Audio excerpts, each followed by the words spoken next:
mean, Riley Cooper, I mean, like, that dude deserves a statue. I mean, like, number one on your seat aisle. Hey, I'll tell you what, like, I mean, I didn't know until a couple days after the fact. I was like, wait a minute, is he the MVP or like was he on the all-tournament team? No doubt about it. And then Ty Floyd, when I sure got 17, and like stole it from him. But I was like, when has a pitcher like been a part of like 5 of the 6 wins in Omaha? I mean, what a performance!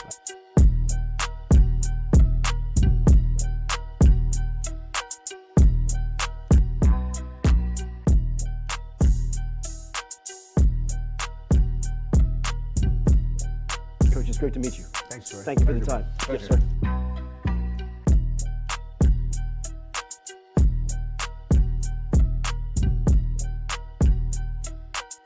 Sure, I'm a little late, boys, at the spring game, obviously, as you can see.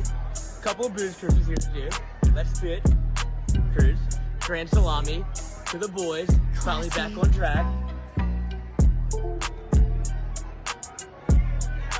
And I got another one coming. Don't you think I don't?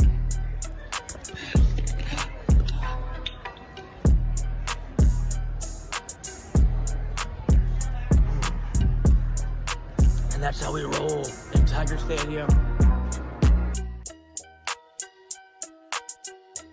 Just watching the spring games that were on television, one thing that jumped out about your squad is your quarterback room is very talented compared to a lot of the league and a lot of the country. I wonder, is it easier to recruit that position when you have talent or when you don't have talent?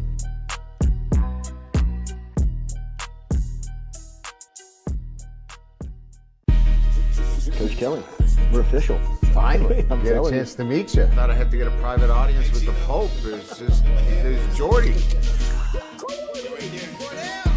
Monday through Friday from 7 to 9. Yeah, you see the notification, we about to go live. We got all your favorite guests, we got them in line.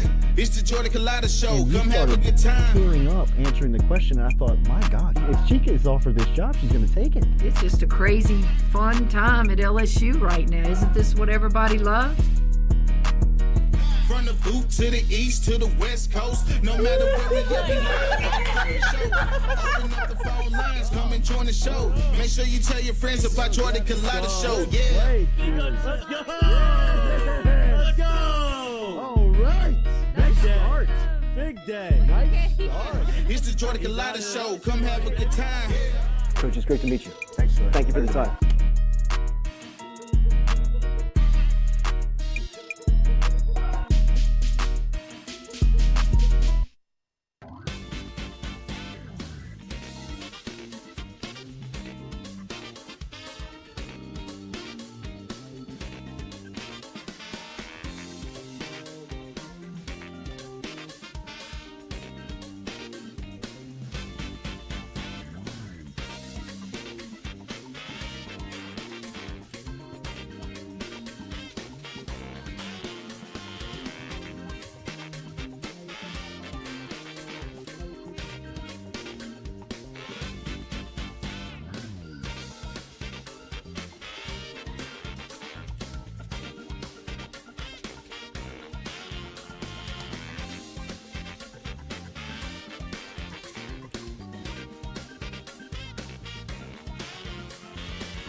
All right, welcome in to a Friday edition of the Jordy Culotta Show. As always, built by our friend Rhett Bourgeois and RMB Builders, rmb-builders.com, and on Instagram at RMB Builders.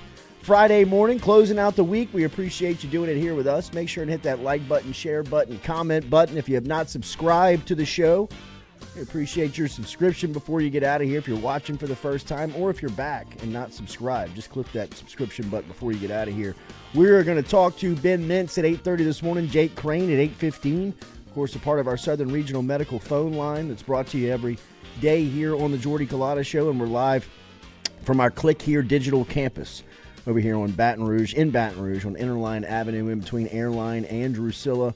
Our friends, our teammates, our people at Click Here Digital, online at clickheredigital.com is where you can find them. All right, a rough night for the locals in sports on Thursday night.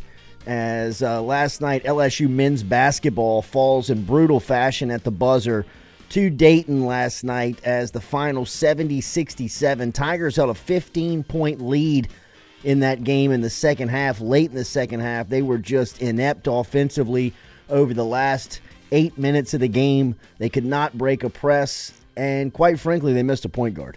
They don't have that primary ball handler that you can count on late in the game, and Jalen Cook watching from the sideline is no help in a game like last night as LSU lost it. And just, man, that was a tough one. I mean, you could just see it was like it was slipping away, and LSU just couldn't do anything about it. They couldn't make the plays that they needed to down the stretch, and the turnovers crushed them, and just the inability to really set anything up, get the ball inbounds, get the ball to a primary ball handler, get the ball to somebody who can control the game and make a decision. So LSU basketball back on the wood today as they will be back in action. I believe I'll get you the start time for today's game, but they'll have a quick turnaround out in Charleston. And then last night in the NFL, Joe Burrow and the Cincinnati Bengals fall to the Baltimore Ravens 34-20. The biggest story out of that game is Joe Burrow left the game in the second quarter after throwing a touchdown pass and was not able to return. It looked as if he has some type of hand injury that is keeping him out, but the visual of him in the game, if you have not seen it yet, it's all over the NFL Network. It's all over social media. It's all over from last night's highlights and images from last night's game. But after he comes out of the game, he's on the sideline and he's trying to kind of pepper himself back into action and get ready to play. And he picks up a ball and tries to throw it and just collapses. I mean, like just falls down to the ground in pain. And, I mean, we're all familiar with Burrow's style. He's not usually going to show you if he's hurt or not. So it looks like a wrist, a hand, something that is hampering him.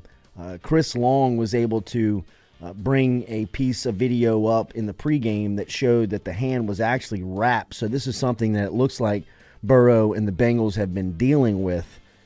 But last night it was brutal visual. It was hard. The visual's terrible. The visual is. We compared it to Colt McCoy in the Texas, Alabama. Oh, they didn't have it right there. I mean, did they have the one where he throws this? I mean, this right here. And it doesn't almost. I don't. Is it his hand or is it his elbow? I mean, you can see his elbow is heavily wrapped under that sleeve. And even like his initial reaction when he grips the ball is that it's almost like he wants to touch his elbow when he is in intense pain. You can see it. And then he's shuffled into the locker room and you never see him again.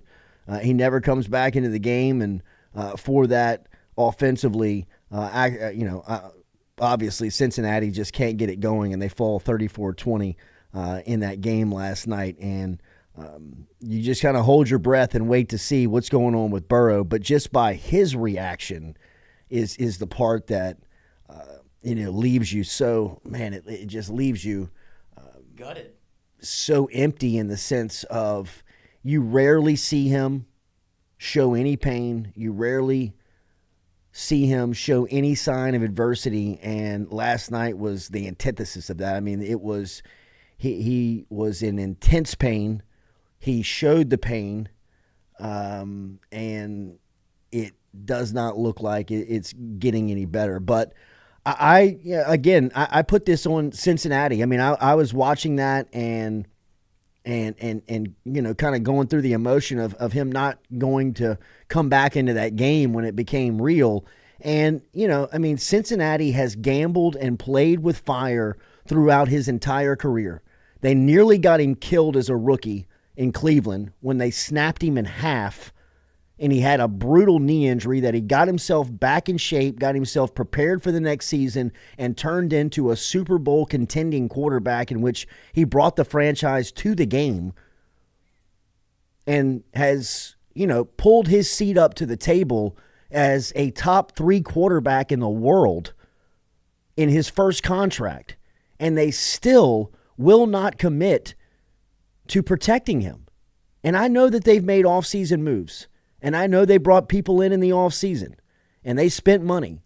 But it's the same thing we talk about with this recruiting department in LSU football. The evaluating. I mean, going out and finding protection for the franchise. That's Burrow pregame coming in. Chris Long caught this. You can see that it's swiped by what looks like almost just like Nothing. Almost like a bag from a convenience store. I mean, it's a paper bag. Swipes his hand and he keels over in pain. I mean, like, this is something that he is battling through, man. This is him going to play NFL football. And on his right hand. I mean, like, it just. It's brutal. It's brutal. You can blame the Bengals if you want to, which I think they do deserve some blame, but that's Burrow being Burrow. Like, I'm good to go. Yeah, no. I'm not blaming them for allowing him to play. I don't think that. Well, you're not going to get the truth out of it. Right. I don't think that you're really going to be able to stop that. But not protecting him.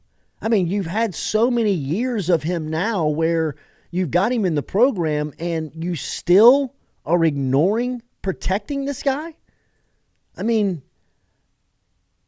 if he's got a top 15, it's frustrating to see just how much he's been hit the first 5 years in the league.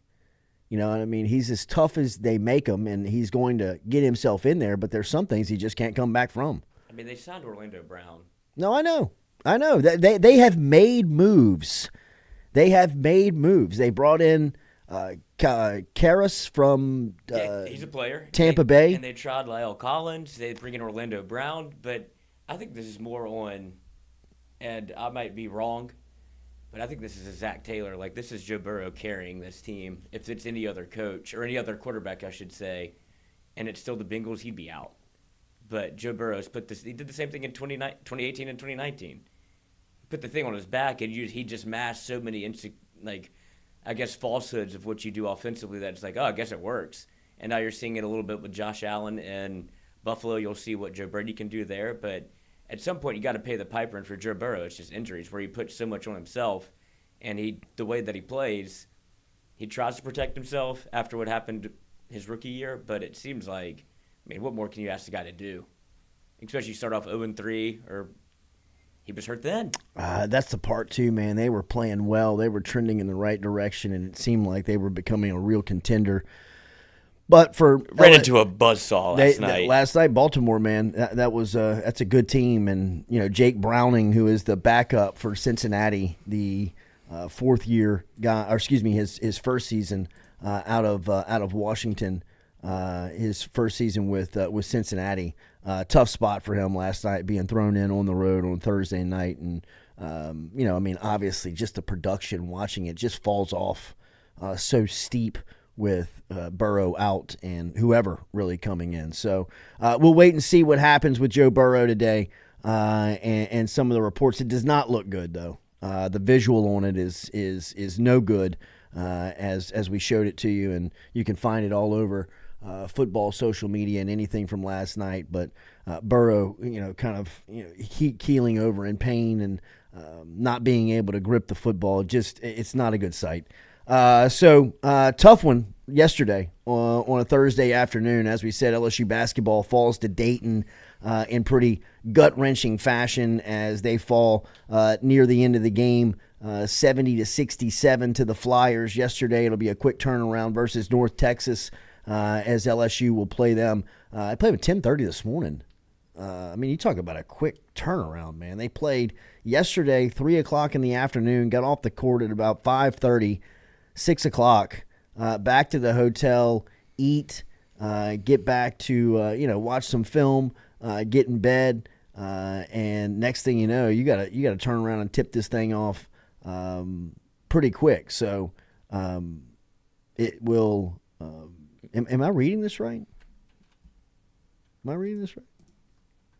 I'm not the most well-versed in LSU men's basketball. I got a lot going on in the women's universe. Had some Burrow. There's a lot of. I did a lot of internet yesterday. Yes, they do. Yeah, 10:30 this morning, North Texas. Oh, the greenies, Mean Green. So quick turnaround. That's all I got for you. Sometimes that's a good thing. Yeah, it's like baseball. Sometimes that's go 0 for 5. Just get back out there. Just get back out there. Forget about what happened and put it behind you. But LSU from they miss a point guard. I mean, just watching them play. I mean, you just miss somebody who. I mean, and I love Trey Hannibal. I love the way he plays. Obviously, I'd like to get him like 5 or 6 carries. Definitely, guys like Carlos Stewart. They have some nice additions. It's just you don't have that primary ball handler who you can count on and say, hey man, get us out of a jam late in the game, protect this thing. Let's make sure and preserve the win, protect the ball, and not turn it over. And that was just what haunted LSU yesterday. It's still early in basketball seasons. You can have some brutal losses. When you're kind of bringing the team together, and LSU's had 2 of them here in early November and falling to Nichols, and then last night falling to Dayton. They'll have to try and turn it around to North Texas this morning. That's not an indictment on McMahon, because you had to practice, I guess, with Jalen Cook as your primary point guard, just hoping. Like, you can't send the message to the team like, we asked for a waiver, Cook got a waiver, he's going to be your starting point guard, and then you just kind of send a message of false hope that, like, he's going to be your starter. I don't know how else you prepare other than having him run reps with the ones and hope that the NCAA does the right thing, right? Like, what else can you do? Yeah, because if you just put him on the side and then he's actually granted the waiver, now he's not ready. Right. It's just a terrible situation for him to inherit again. It's brutal, man. I mean, it is brutal. You could see. I think that was a lot of that frustration coming out in the Nichols State postgame press conference. Kind of realizing and seeing his team on the floor, and knowing that you're going to be without that guy. And he's recruiting the eyes out of it. Yeah, no, he's doing everything he can, but I mean,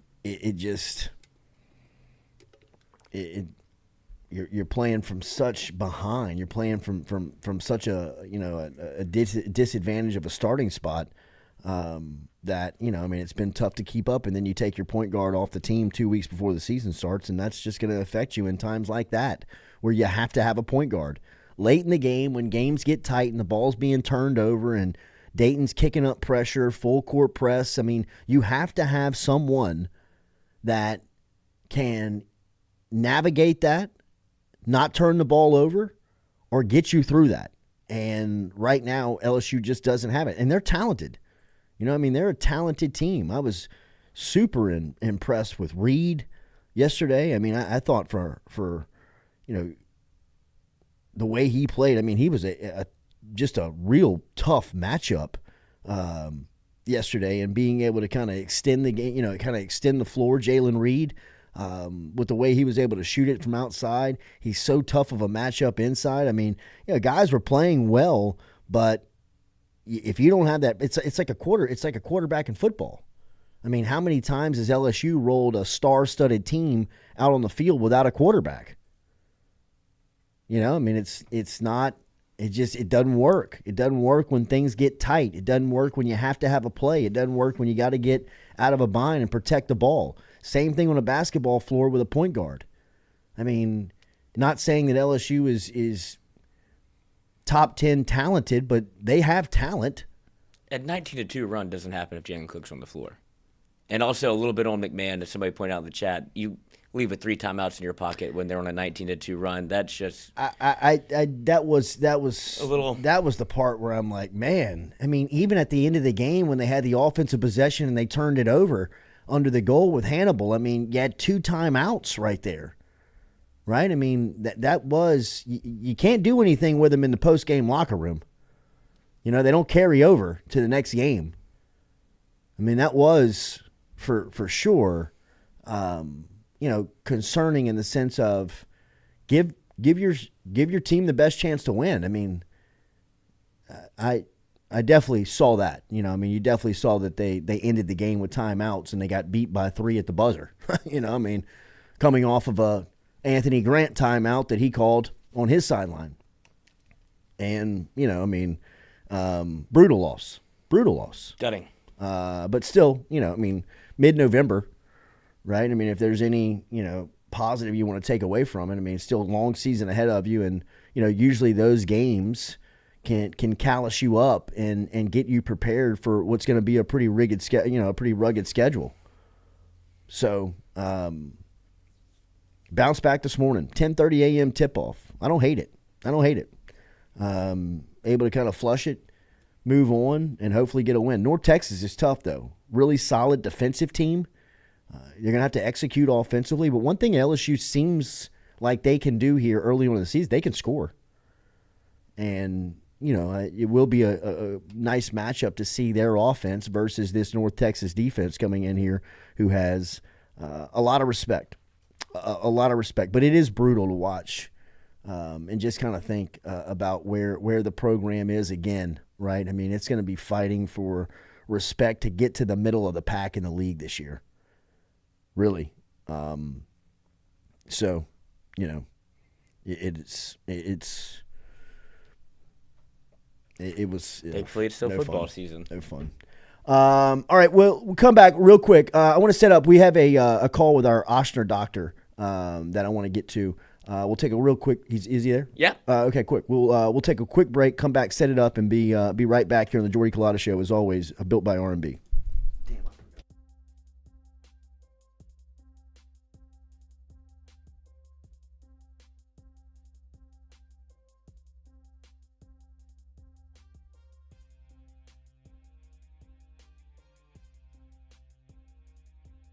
In a wreck, Gordon McKernan Injury Attorneys is ready to go to work for you.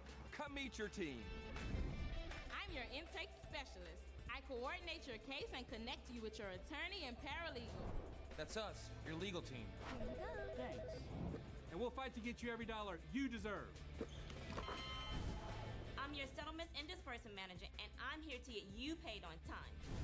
I'm attorney Gordon McKernan. Put our team to work today. Just call us. Get it done.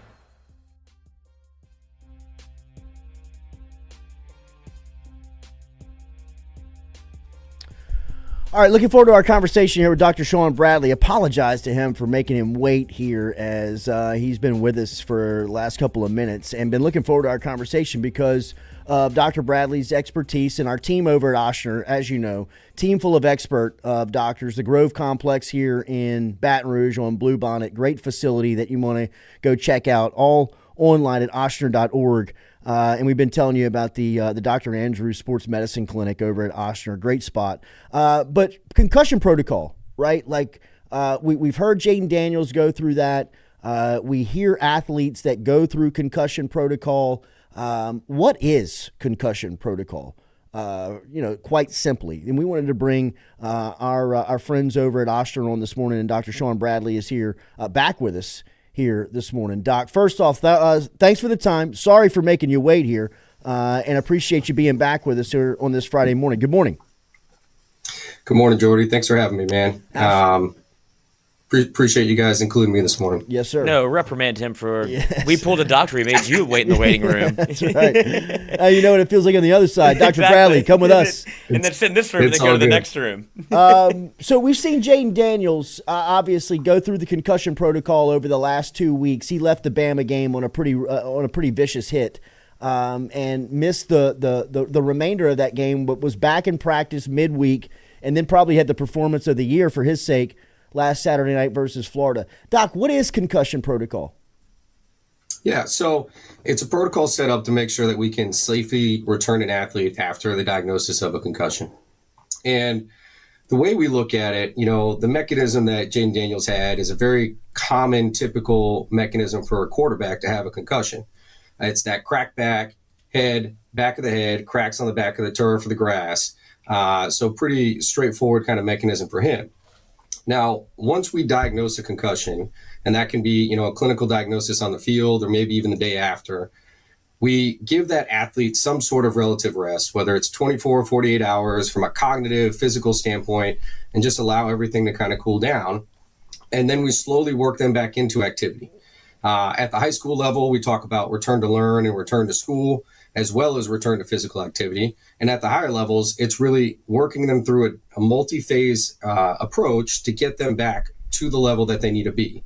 That protocol usually entails about 5 phases, depending on what level of sport you're at. And it includes some light aerobic activities, so maybe just a light walk or a light jog the first day and kind of see how you feel. And then kind of ramping that up the next day to a little bit more vigorous activity. We usually put them through some sort of lifting exercise, as well as some sports specifics. So for Jayden, probably some light throwing, kind of reading some routes, those kind of things. And then we'll put you through what's called a non-contact practice. And then if it's past that phase, you go into a full contact practice. Now you have to pass all these phases without any symptoms or worsening of how you feel. So it totally can be done within a week. Everything usually has to go picture perfect to get there. But as we saw, you can follow that routine and get back and have probably the game of your career from a Jayden Daniels standpoint. What are you looking at inside the game if you're trying to clear somebody from protocol of letting them return to action? Because there was an episode in Tuscaloosa where it looked as if Daniels was on the sideline being evaluated, and somehow he ended back up on the field, and it looked like the actual team doctor was the one that was like, "Coach, you got to call timeout. He's got to get out of the game. He can't be out there." What are you looking for in game to make sure that he's either eligible or he's got to sit? Yeah, so I think there's some pretty good guidelines, and it's a little bit of the art of medicine. But first of all, knowing your guys and knowing who they are and how they react. And second of all, going through the kind of the standard observable signs. Was a guy unconscious for any amount of time? Definitely that's a guy you're going to take and look at. Sure. You're going to examine their eyes. You're going to examine their neck, look for any neurological symptoms, the big, bad, scary stuff that we would 100% exclude someone immediately. And then work through and say, hey, how you feeling? Do you remember what happened? Where are we? The simple questions. What half are we in? Who we playing? What was that last play you just ran? And kind of get, their level of awareness, but then also work through an ocular exam, a balance exam. There's a whole bunch of different types of vestibular symptoms, which is more or less your balance and your ability to coordinate your eyes along with your posture, that we go through and be sure that is where that athlete normally is. And for, Jayden Daniels, who's at the highest level of college football, they know exactly where he is with how much he can balance, where his eyes move, how he does. And if that's off with the hit he took, that gives some pause, and that's the time to take him off and really make sure that he's 100%. Dr. Sean Bradley from our friends over at Ochsner, a expert over there. Stop in and see Dr. Sean Bradley. He's over at the Grove Complex on Bluebonnet. Doc, I hate to put you on the spot here, but did you see Burrow last night? Did you see the Cincinnati game? Did you see that injury that he's going through? I mean, it looked like something he's dealing with, a wrist or a hand. Yeah, I didn't see it, but it didn't look good. I wasn't too excited to see that, especially it was his right hand, I think. So yeah, pretty concerning. I think, time will tell. They'll know pretty quick, and they'll release it probably pretty quick, because those, if there's a fracture or something going on, they'll know. They know already probably. High school football action tonight. Ochsner is on sidelines all over the state. Our friends over at Ochsner, they're experts in the field. Dr. Burnham and his staff, Dr. Sean Bradley and the crew over there. As always, Doc, it's great to see you. We appreciate your time here on this Friday. Sorry for making you wait. Hang on, we got one more for you. It was diagnosed from, I don't know if you've seen Pro Football, Doc. He was a longtime medical trainer for the Los Angeles Chargers. And he called it a TFCC tear. Is there any information you can give on that? It's what his probable diagnosis was for Burrow. Okay, yeah. So that's kind of on the outside part of your wrist. It's a complex of ligaments that can be pretty symptomatic. Sometimes you can treat those conservatively. It kind of depends on the degree and how the athlete responds. It could be a tough one, especially a throwing hand. So we'll see how he does. Doc, thanks for the knowledge this morning. It's great to hear from you. Thanks, y'all. Appreciate it. Have a great day. Dr. Sean Bradley from Ochsner, stop in and see him. He was kind with his time this morning and helping us out on what possibly Jayden Daniels was going through that concussion protocol, but really want to just kind of bring to the forefront of what concussion protocol is. What are you looking for? The mile markers throughout the week that you may be looking for, things that you may be looking for cognitively in the game, out of the game. Because if you go back to that episode in Tuscaloosa, you rarely see that. right? Like, I mean, he obviously was concussed. They brought him back into the tent after the play, and then somehow he ends up back onto the field, right? Like, I mean, whether that's Daniels just kind of sneaking back on the field from an entry point where nobody really sees him or catches him, or, you know, I mean, there was some confusion or breakdown. I don't know. I don't want to speculate, but somebody on the sideline was like, yo, get him off the field. Grab him. Before he changes the name of the university to Jayden Daniels U, and we put him out there when he's playing with a concussion, that, you know, I mean, like, you got to get him off the field. But, I mean, rarely do you see that happen, because you'll see an athlete have the helmet taken away in those situations, right? Like, there's no opportunity for him to get back on the field because you're ill-equipped. And they asked Brian Kelly about it, and they said he passed the initial protocol, but then once they saw him go back out there, like, well, he shouldn't be back out there right now. But Jay Daniels heard he passed and went out there, and then I guess they kind of saw the way he was maneuvering, like, go grab him. We got to do some more evaluation. And then he never left the tent again. Yeah. And then for the entire week of the Florida, like, practice leading up to the game, he practiced with, like, the dark visor on, obviously symptomatic of concussions, like, I would say sensitivity to light, all those types of things. So he was still going through some of that protocol, and we didn't know if he was going to play leading up until the game. Then he goes out and goes for 600 yards and has his, as it was dubbed by the media and him humbly, his Heisman moment, multiple.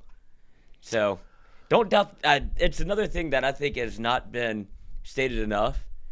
The toughness of Jayden Daniels, like, it was made, like, well aware. We talk about Joe Burrow, where he was kind of given that because of, you saw the big hit in 2018 and him get up and continue to play.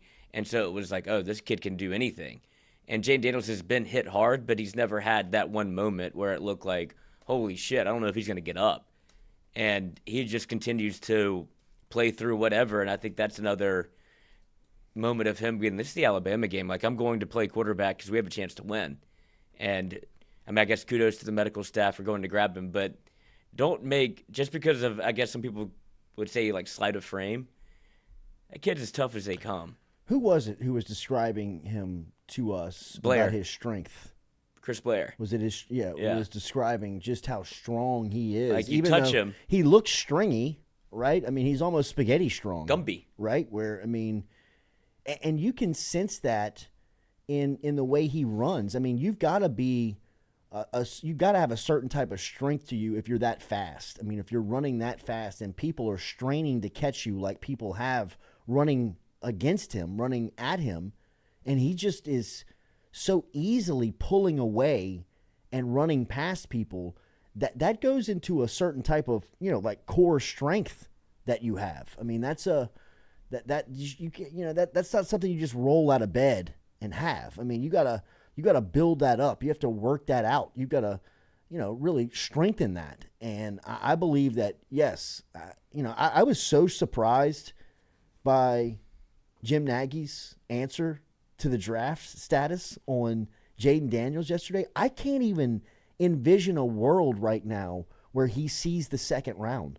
I really can't. For the premium that's put on quarterback, right? And look, Quinn Ewers announced earlier this week that he's possibly going back to school with the junior possibility and the evaluation period.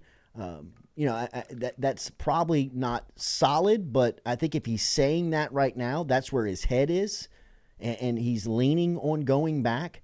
You know, I mean, I think that the quarterback field, for as deep as this year is in college football and as deep as the draft class is, Daniels possesses a skill set that is very attractive to the NFL right now.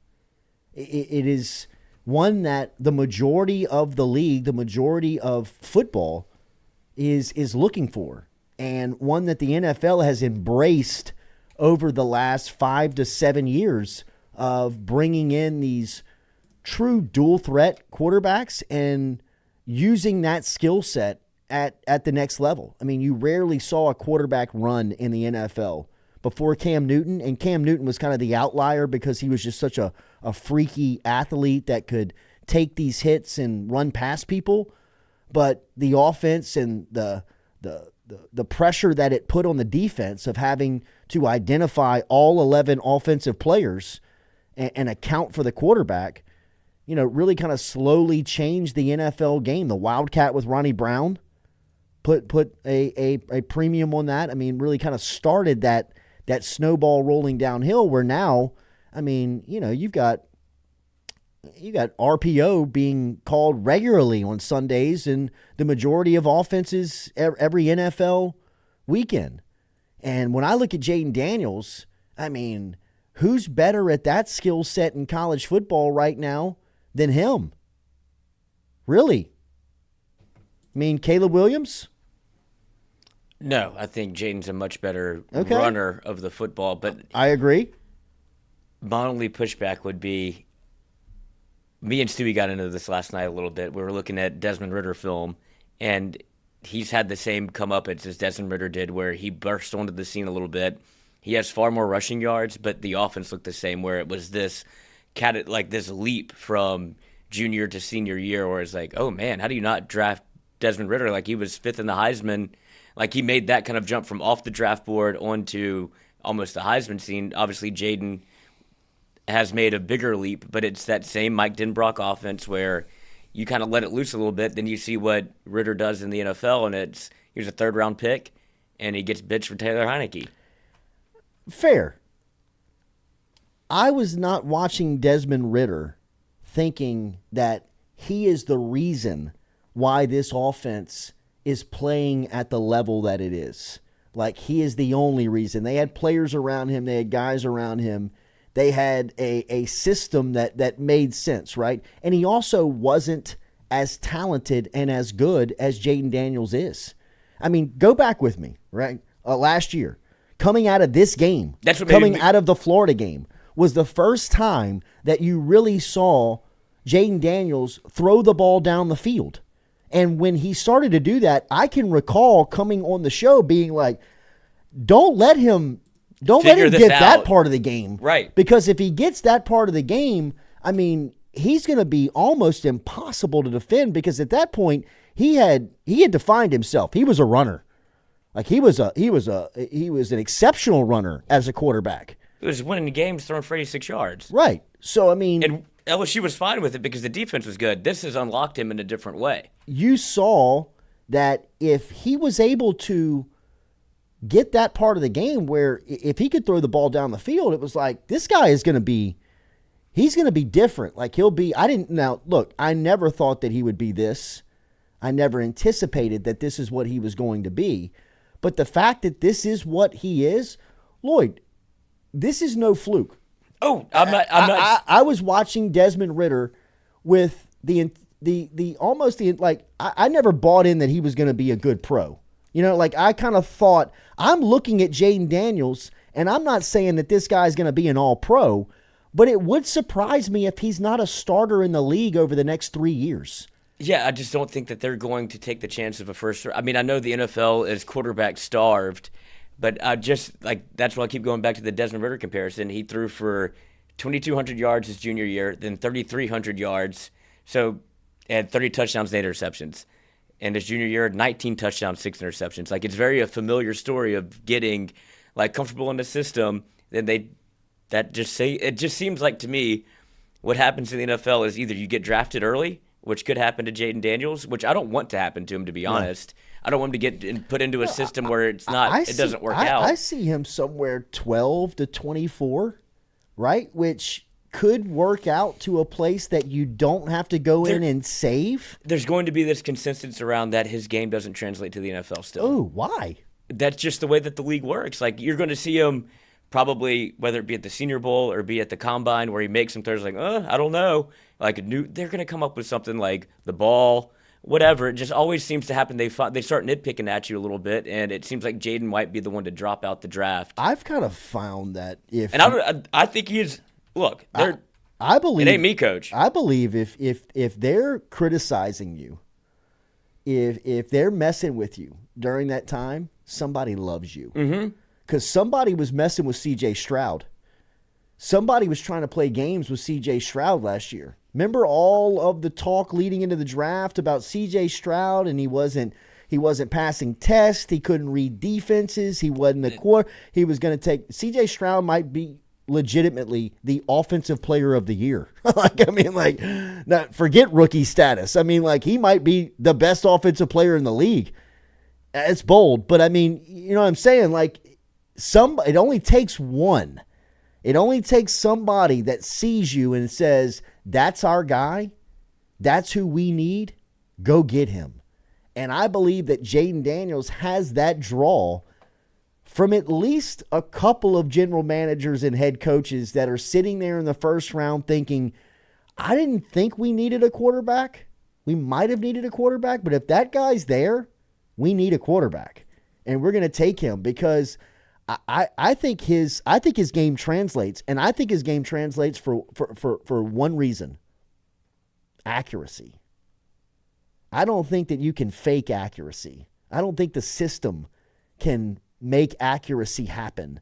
I think that development, I think that improvement, I think that working day in, day out on perfecting a craft and trying to improve a skill is what has happened with Jayden Daniels. And consistently throughout his senior season, his accuracy, to me, has been his most impressive skill of playing the quarterback position. And I think when you're going to the league, one of the highest evaluated spots at quarterback is the accuracy. I would kind of join the two between accuracy and decision making. We talked about it a little bit yesterday. I think they go hand in hand. That's what I'm saying. His ability to get through his progressions this year is far and away better. That's what's been the transition for him. Him looking like he's playing the quarterback position like he's done it before already. He's already played the game while he's playing it. It reminds you of Burrow in 2019. I know what I'm looking at, and I'm about to dice you up for as many yards as I want. And that's what Jayden Daniels has brought to LSU this year, where maybe you didn't see it at Florida State, but you saw a natural progression. He looks better. You didn't see the deep ball. And then, as Blair said, after Mississippi State, I don't know if you want to give so much credit to this virtual reality, but they go hand in hand as to when he started using this as a progression to, all right, I feel like I'm in the offense all the time. And his ability to go through reads and not rely, because we were going into the season thinking, how often they're going to have to run the ball? You bring in, you got 6 running backs. Is he going to take the next step? And then you look up, and he's throwing for 350 every game, 400, 500, and it's become the Jayden Daniels show where he should be your Heisman winner. He's the best player in college football, I think, at this point. I think that's the other thing. You really can't argue that. That's the other thing they're going to have to shake is is he a college football quarterback or is he an NFL quarterback? Because you saw even last night, Lamar Jackson was limping the entire second half. That's some of the things he's going to have to shake as knocks against him because of his – he's Lamar built. They have a very similar structure. I couldn't believe he stayed healthy last year. I really couldn't. I couldn't believe that he did not get hurt until the Texas A&M game. Right. For as much as he ran in between the hash marks and played in the middle of the field, it really was surprising to see him stay as healthy as he did because of just how physical the game is. There's no way he can do that in the NFL. It can't operate like that if he's going to play that position every single down. But he has the skill set to use his legs to beat you, and I just think that means something now in that league. 5 years ago, I would have said, doesn't translate. Doesn't make sense. Maybe a third stringer for 2 or 3 years, and then he'll be... Yeah, there ain't the Miami Dolphins taking the Pat White train. Right. But in today's NFL... Pat White would be a first-rounder. And a starter. And now they have as somebody said in the chat, and I agree with this. This is kind of my whole point. It's got to be the right fit, right team, right system. Absolutely. Because if you put him on the Carolina Panthers, there's no difference. There's nothing you can do. Sure. And look, that is. And you could break. Did you hear? There's only a selected few amount of people that can beat a system, right?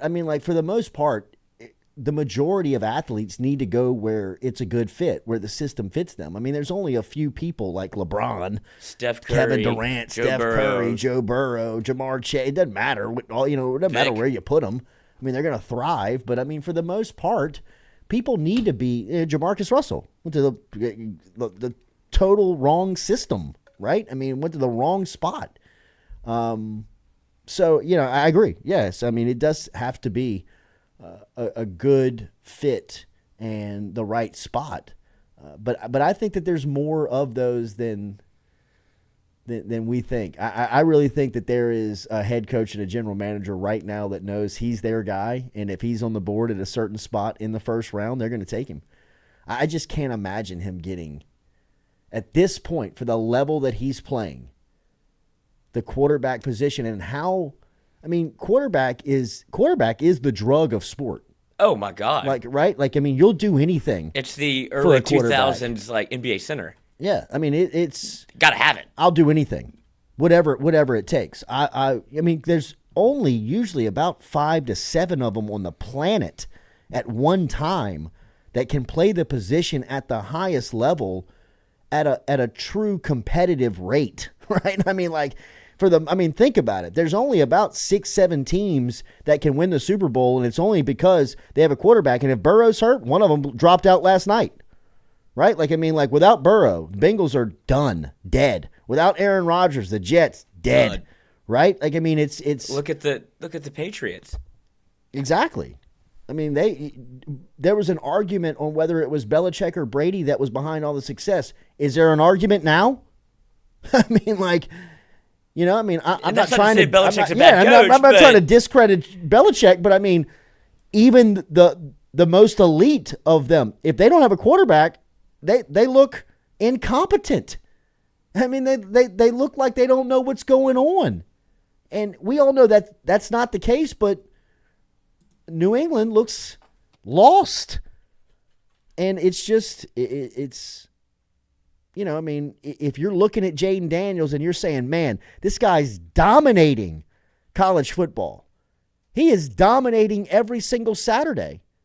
And you're at the highest level, you're in the NFL and you need a quarterback? Man, don't forget, Tim Tebow was a first-round pick. It just takes one. I know Josh McDaniels just lost his job, but he'll be employed next week in the NFL somewhere. Patriots. He took Tebow with the 16th, 15th pick. Traded into the first round. Was it I thought it was the 31st pick. Or it might have been the 21st. 28th or so. Yeah. He's still got made Ike Taylor retire. Demaryius Thomas in the playoffs. I think he's a first rounder. I think Tim Tebow? I think it's a no-brainer at this point that Jayden Daniels is a first round. I was floored. I mean, the question I asked Nagy if he was a top 10 pick, he was no. Pump the brakes. Fourth round. Say what? I get where he's coming from, but I don't want to seem like a Jayden Daniels hater. I'm just thinking of how it goes in the NFL is so bizarre. He's either going to be a first-round pick or he's going to be a fourth-round pick. Look at Malik Willis, Will Levis. People just fall in love or they're we're off Malik him. Willis, the third-round pick? Yeah, and he was supposed to be a top 10 pick after coming out the draft and everything, where he ran a 4.4 and he wowed everybody at the combine and at the Senior Bowl, where he's stopping and talking to children. They do these narratives and when we turn on the tape, for Jayden Daniels, they're going to look at a lot of that junior year tape, freshman year tape. Okay, what happened? What changed? Does this fit for us? That's just what I'm thinking, because there's so many quarterbacks in the draft. Drake May, Caleb Williams, and then you're going to run out of people that want a quarterback. We're I don't think we're set. Maybe if we build around Kirk Cousins. See, I think Minnesota would be a perfect fit. Me too. I think Minnesota would be a fantastic With their deal with Dobbs. Fit. I mean, you lock up Jets, you lock up Addison. I mean, that's the team.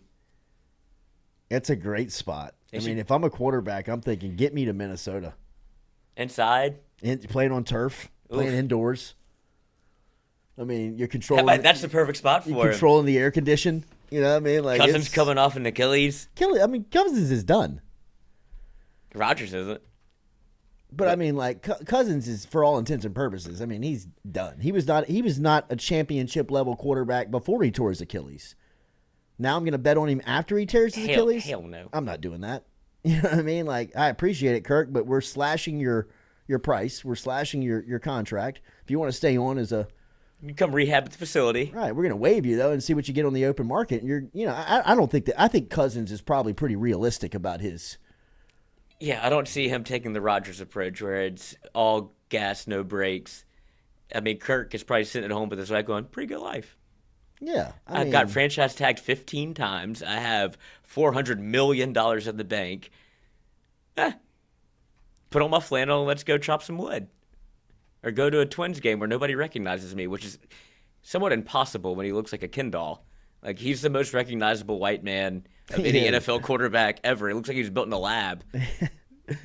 Mr. Caucasian. He is. Generic one on Madden. Remember, daily, we're brought to you by Go Roof, our friends over at Go Roof, GEAUX-roof.com. You can find Go Roof online or call them today at 927-8300. That's a 225 area code. Get a 2-year free workmanship guarantee with all new roof installations. You can count on our friends over at Go Roof for roof repair, roof installation, and roof maintenance. That's commercial and residential roofing. Need roof repairs? All good. They'll jump up on the roof today and get it repaired for you. Online, GEAUXroof.com. Go Roof, a beautiful roof every single time. Roof's up with our friends over at Go Roof. Odell looked a little retro last night. Coach. Running around out there. The All Blacks with the... They hit. That's a nice look for Baltimore. Odell looks good out there. You have to give the Bengals a little credit because they started this wave in the NFL where it started to turn into like a college vibe. They did like a blackout in the crowd where it was like, okay, we do this in college. Like that translated over to, because the Bengals did the I saw they had section. the LED lights. Yes, it was jumping looked like in a there time. Pregame. It was, man. It looked like it was bumping in there. And then you got Odell in the All Blacks, black visor, swagged out, black spats. You're just like, okay. He started to feel himself a little bit. Mm-hmm. And then he was like... He was moving a little retro out there for a minute. Then he got... Hold on. Then he looked 33. Yeah. It's like you're cutting up on the flag football field. Well, is he like 31 now? He's my age, 31. Yeah. What? But I mean, in football years, that's ancient. And a couple of knee surgeries later. But he caught a crossing route last night where he looked, I mean, he was running away from people. When he starts putting that ball in one hand like a loaf of bread, he's feeling himself. Speaking of North Texas, yes. Let's take this thing to the house. Speaking of the dark visors, I do love Jayden's look of the tinted visor. I know. I mean, I hate that he had to get a concussion to get away with it, but it's a fierce look. Yeah, you can't obviously can't wear it in game, but at the practice, he wore it last Saturday night. No, he didn't wear the murdered out Oakley visor. He just wore the regular one, just a visor, clear. Well, in the Florida game? Yeah, they don't let you do that, Coach. Coach, check me on that. I want to say he had the... No, just think of the Heisman celebration. You could see all of it. He might have done it pregame. It's a great look. I know. Way. That's the whole... It was Ja Eugene was coaching at was it Destrehan? Uh-huh. And they had... Everybody was murdered out with like all of the visors that you can't wear in the game. He goes, take that shit off. Yeah, you ain't earned that yet. You ain't earned that yet. Like old school Les Miles when LSU couldn't wear visors. Do you remember that era of like nobody nobody wouldn't let you wear anything? He can't do anything cool. He wouldn't let you spat tape. He wouldn't let you do anything. That's how Ed won the locker room. I want to say he was tinted out last Saturday night. I'll Google it. Give me an image of last Saturday night in Florida. Enhance. No chance. No tint? No tint. Like full clear? Full clear. Really? Uh-huh. It's not murdered out. It's the smoke. It's the prism. I want to say it's like your car. I mean, like you can get a ticket if your tint is. He's not getting ticketed for this. Yeah, like I believe the rule in college football is you have to be able to see your eyeballs. Yeah, Sean Taylor did that. Rest in peace. But those things are. I mean, Sean Taylor had the old school, rainbow like, Oakley. Yeah. I mean, like it was the limo tint. $280 on eBay. But yeah, you're not getting a ticket. You're going to jail if they pull you over in that. 5% tint, so you can't see up in my window. Oh yeah, I mean, like it's got a little something to it. Oh man, I like that look. It's better than the clear. Like the guy chasing him has the clear visor. It's got a little, maybe a little tint. Right. I'll play. Uh-huh. But I'll pull up the practice. I don't know if little Jay can get away with that. Even the smoke tent in high school, they are crazy. Spectrum Well Care, Jordy's drunk during games. Not true. That's me. I'll carry that. California sober over here. Yeah, I'll carry that flag for you on Saturday. Thank you, Lloyd. Yeah. Was at the Chris Stapleton concert. A lot of boozers there. A lot of boozing last night at the Chris Stapleton concert. What a talent that guy is. Jordy, you want to dip? I mean, I was a fish out of the water. But look, let me tell you this. I will sign up for good entertainment and talent every single day. If you've got talent and you can entertain, I don't care the genre, I don't care the movie, I don't care what it is, I'll watch. I'm in. And Chris Stapleton is a dude. I mean, obviously. I mean, I think his accolades and accomplishments speak for itself. But, I mean, to see him live in person, first off, his voice sounds exactly like the record. I mean, it sounds like you're listening to Apple Music sitting there watching him live. I mean, it's unbelievable how crisp and clear the dude's voice is. I had no idea how talented of a musician he was. He changes guitars every single song. Every song, some dude runs him a different guitar. Now, he's probably shuffling a couple of guitars, like, in and out. But the fact is that he's playing a different string, a different guitar lick every single song, and the dude is just like, I mean, a natural, obviously. But the opening act last night, I forget her name. I've never seen this. Twice she thanked Texas. She thought she was in Texas. No. She landed in Houston yesterday morning. They bus over from Houston to Louisiana. She's a little tipsy. She made a couple of jokes about somebody kicked her tequila over on the thing. And then she made a joke that she's smoking a little weed up there. And she, like, the first time she was like, look at all these Texas cowboys up here in the front. And, like, I looked at Kelly and I'm like, does she think she's in Texas? That's a hell of a... And, like, people, like, looking around at us kind of like, ooh, she just said Texas. Like, the first one, we'll let her get away with it. You know, you let her get away with it. Jet set. So then at the end of her set, she's like, I mean, like the movie. Like, I've only seen it on the movies. I mean, she's like, thank you, Texas!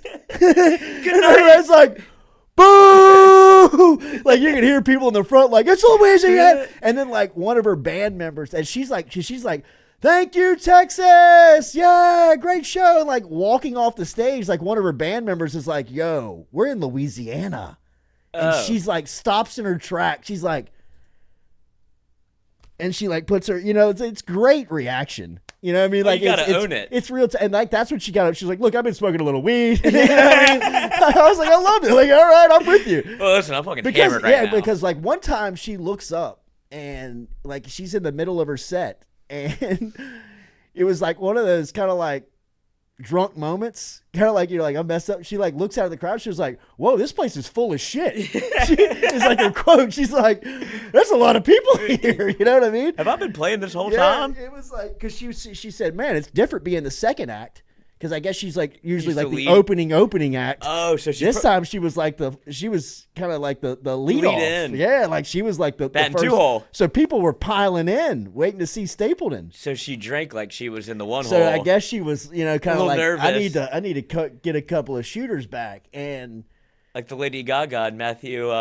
It was pretty funny, and like she handled it well. She was talented. I mean, she was great. You know what I mean? But I mean, the first time, isn't that crazy that she can not know where she is? Be like, dude, you just kind of killing it right now. But as she explained it, it's easy to. She was like, look, last night I was in Wichita. I woke up in Houston. I bussed over to Lafayette. My bad. You know what I mean? I've been drinking tequila and smoking weed all afternoon. What you want from me? You know, do you like the show or not? Yeah, right. It was great, man. It was great. And we love you, New York. Yes, it is. It is. Like, is that Almost Famous? I was trying to tell Kelly, what movie is it where they're like, thank you, Iowa. Yeah. And they're like, bro, we're in Milwaukee. Oh, comes back. Right. It was Good great, night, though. Wisconsin. Cajun Dome is fantastic. Lafayette, great as always. Just kind of zipped in, zipped out.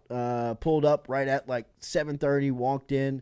Didn't stay till the bitter end of the concert. Saw enough, but it was great. It was fun. Chris Stapleton, hell of a talent. Hour 2 next. We're going to talk to Ben Mintz. We'll get his 6-pack from him as we will look ahead to a very uneventful college football weekend. Not a lot on the docket that really pulls you in, but we'll see what he's got as far as the bets go. Benny and the Bets coming up here at 8:30 this morning. Hour 2, come back with us. Remember, daily, we are brought to you by A-Bears Specialty. A-Bears Specialty Meats, back with us. Love A-Bears. They're located here over in Geismar, and then they're located in Robert's Grocery Store on Highland Road. The best. Stop in and see A-Bears Specialty Meats. Remember, they're Cajun. The turkeys, the turduckins, if you want to get ready for Thanksgiving. Let A-Bears help you out. Specialty meats. And we've been telling you it is gift season, Christmas season. A great idea for gifts is the gift cards over at A-Bears. For every $100 that you spend on gift cards, they'll give you a $25 gift card for free. So if you want to knock out some gifts and you want to knock out some numbers, you got employees, you got big family, you got people that you want to give some cool gifts to, go check out the cool gift cards from A-Bears Specialty Meat. For every $100 that you spend, they'll give you a $25 gift card for free. Check out our friends A-Bears Specialty Meats online at abearsmaurice.com, or you can check them out in Robert's grocery store on Highland Road, or out in Geismar in Gonzales, right there at the Dutchtown exit. Come back with us. Hour 2 next, built by R&B.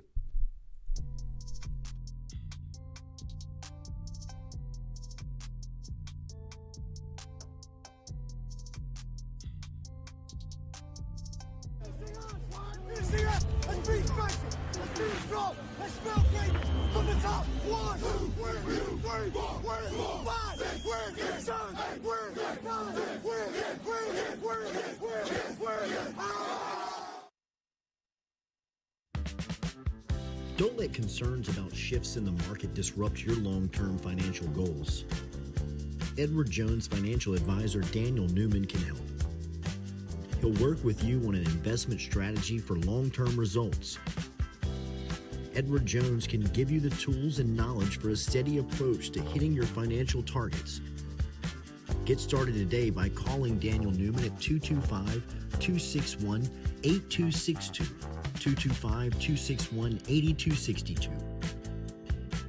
Edward Jones, member SIPC.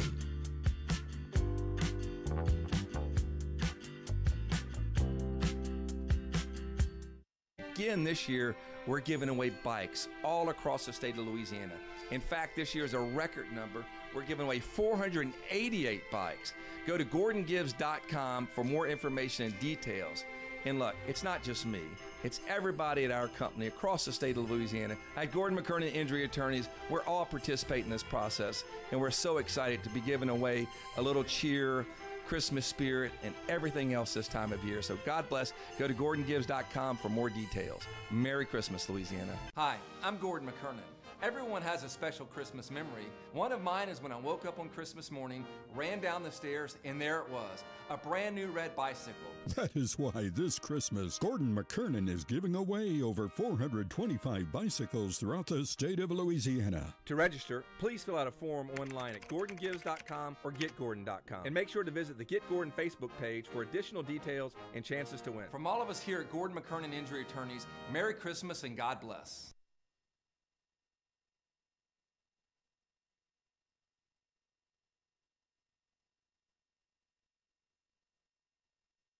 Hey Tiger fans, when you're traveling through Natchez, Mississippi, make sure to visit Tom and Wright Granning at Go-Mart and On The Go Deli, where you can fill up your tank and your belly.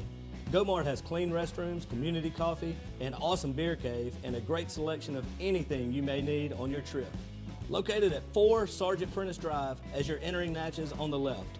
Also stop by Wardo's Po' Boys at 309 North Broadway on the beautiful Natchez Bluff, where the Po' Boys are so good you'll swear you're in Cajun country. What is something on your bucket list? Win a Super Bowl. That's definitely on my bucket list. If you could have one superpower, what would it be? Time traveling. Who's the fastest on the team? Like in a short span, I would say quick trigger, I'm taking perk. One thing most people don't know about me, probably that I moved 12 times growing up, 12 different states. Who's the most savage on the team? Mason Smith. Mason Smith, definitely. And who gets it done? Gordon. Thank you, man. That's great. Emory Jones, right tackle. What's the best piece of advice you've ever received? Got it from my mom, and she just told me, always keep your head on the swivel. Favorite subject? Math, easy. I kind of keep it light. Give me some type of red beans or something like that, throw a little cornbread on the side. Light with red beans. Yeah, just a little bit. I am superstitious. I got some PSDs that's purple and yellow and white. I wear them every game. I feel like they my lucky draws, and you know what I'm saying? I'm gonna keep doing it. As primary care sports physicians, the things we think about the most with our athletes from a medical standpoint usually involves the head, the climate, and the heart. We have to be very careful about participating in sports when it is safe, but also having the proper equipment to take care of them if we are worried about the athletes. So here in Louisiana, obviously heat can be a big problem. Things that I think about as a primary care sports medicine physician is that it's safe enough for our athletes to participate. And there are certain regulations that we follow here at Ochsner, but throughout the entire state, to make sure it is safe for our athletes to participate. When we think about concussion, we have to really recognize those symptoms from the forefront, and that becomes a cultural issue as well. As for the heart, screening exams are by far the most important thing that we can think about. We go through a series of questions, but also listen to the athlete's heart and ask about family history and other symptoms they may have had in the past. By doing so, we can identify and potentially screen out athletes to make sure that they are safe to participate in the sports that they love to do.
All right, welcome back here. Friday edition of the Jordy Culotta Show. As always, we are built by our friends over at RMB Builders. Check out Rhett Bourgeois and the crew over at RMB, as we've been working with Rhett and the crew for a while, man. We always appreciate them. And remember, Jude's Hot Chicken and Shrimp. Jude's Hot Chicken and Shrimp, located on Burbank, located out there near College and in LSU. You can find Jude's Hot Chicken and Shrimp online at judesbr.com.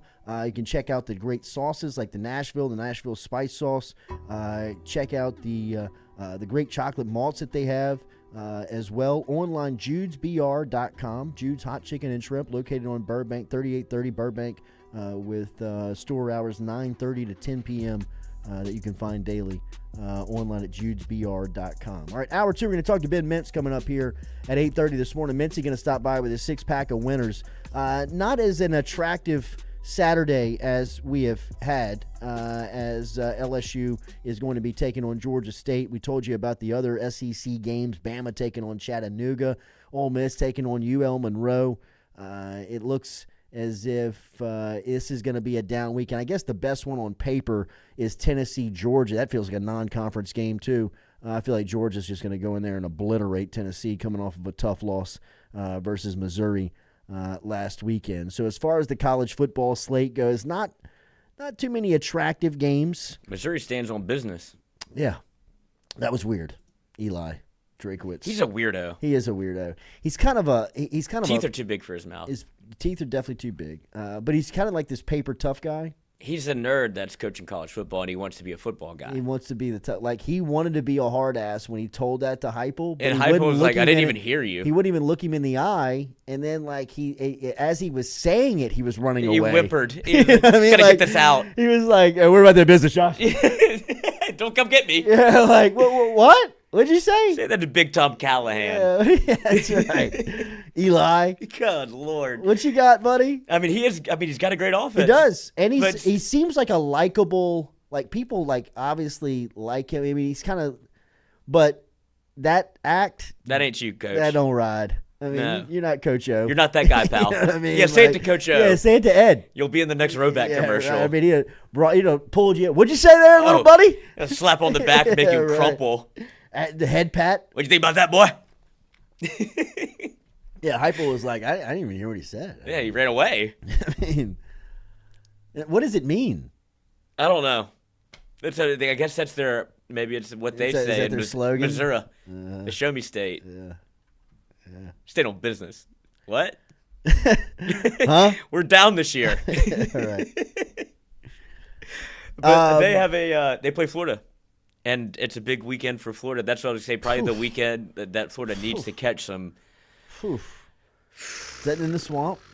At Missouri. Oh. And they lost, what, four 4-star recruits, 1 5-star this week in Florida. Yeah, they lost Wardell Mack. And they lost a defensive end that was, I think, a 5-star. They've lost a litany of guys from Florida where it's just, I mean, it's poaching season. This is the time to go get them. Same thing for LSU needs to be in poach season. Texas A&M. I mean, all of them. I mean, LSU needs DBs and D tackles. Whoever's got them, they need to be rating. Really. Walter? And Do you see where A&M interviewed Jeff Traylor? Mm-hmm.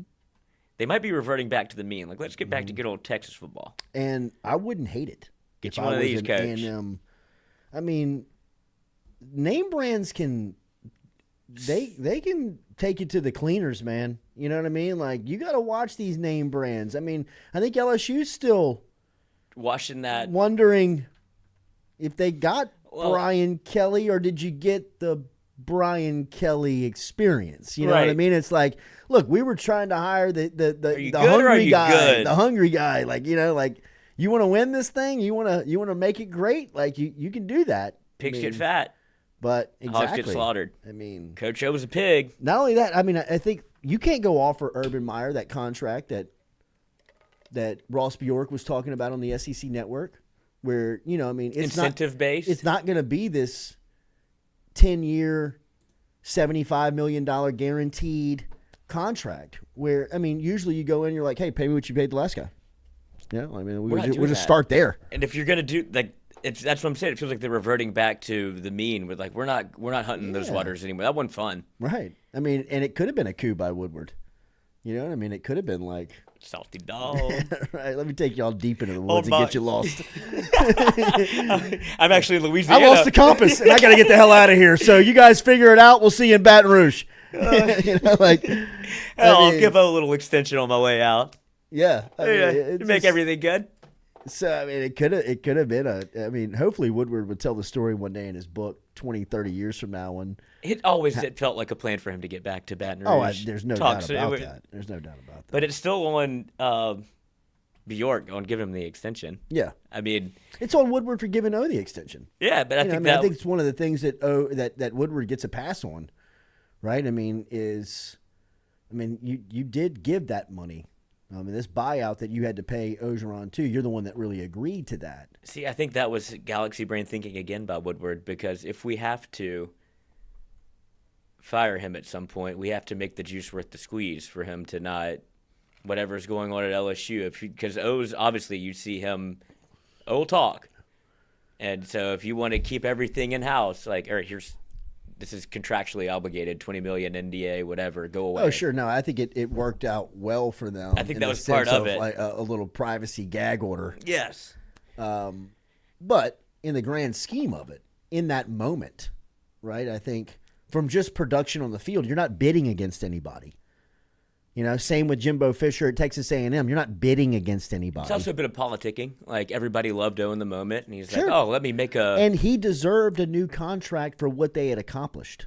I felt like everybody, even Woodward, I mean, he was at practice like the next year going, when's the other foot going to drop here? I really believe that Woodward knew in 19. Yeah. I think the first year he got there, he saw some cracks of, this is not sustainable. I'm going to have to make this decision sooner rather than later. Like, this is going to happen much sooner than I thought. And I guess it's kind of big brain thing. Like, if he wins again, I'm going to have to pay him more. Yeah. Like, let's just give this, because he'll take anything. But I think in 2020, you realized as long as Burrow doesn't show up again, they're not going to figure this out. No. You know what I mean? Like, where's Joe Brady? Right. I mean, Walls are Brady closing saw in. it. You know, Brady was like, I got to go. Aranda saw it. I mean, You Sean can- Payton saw it. Sean Payton shut down Ryan Nielsen. I mean, if you yeah. remember, that is a key moment that we don't talk about in O's tenure. I mean, when he had to hire, or, you know, didn't have to hire, when they hired Bo Pelini as a defensive coordinator, he had terms agreed upon in principle with Ryan Nielsen, who was at the time, the New Orleans Saints defensive line coach. And I want to say maybe co-defensive or this move made him the co-defensive coordinator. Peyton had to give him some extra cash and a little bit of a title. But Nielsen was coached by Orgeron at USC and was a guy that really held O in high regard. And O offered him the defensive coordinator job at LSU in 20. And Nielsen had agreed in principle, and Sean Payton talked him out of it. Like, told him, like, hey, man, don't do this. You know, this is potential career suicide for you. You know, if this doesn't work out. And, you know, obviously, looking back on it, what's done is done, and what happened happened. And, you know, now Ryan Nielsen's the defensive coordinator for the Atlanta Falcons. Star turn. But, I mean, that's one part of that time period that kind of gets lost in.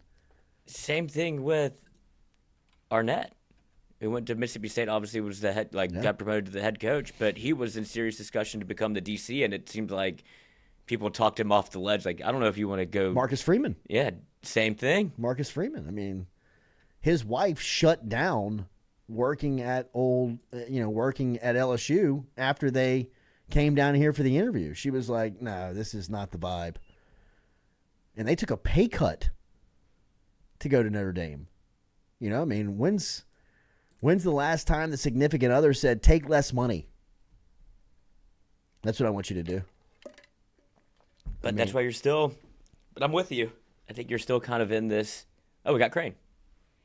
All right, speaking of the college football weekend, let's chop it up with one of the best. Remember, Crain and Company.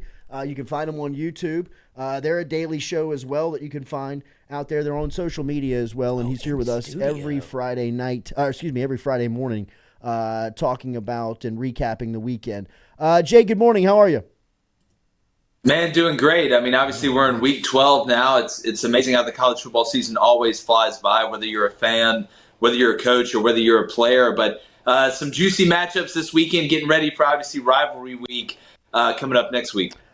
Set looks great. Lighting is fantastic. I heard earlier this week while you guys were on set talking about Jayden Daniels. I believe it was Blaine that was talking about Jayden and how he felt about his Heisman hopes. What do you make of LSU's quarterback right now as far as where he sits for national awards when the season wraps up? Yeah, well, look, I mean, I've said for the last 5-6 weeks, I think LSU has the best offense in the country. I think Jayden Daniels right now, looking at it from a defensive standpoint, if I was the defensive coordinator, Jayden Daniels is the last quarterback I'd want to face in the country right now because he can do everything, right? And I think what separates Jayden, his acceleration in 10-yard bursts, is what makes him look like he's just absolutely running faster than anybody's ever run in a football field.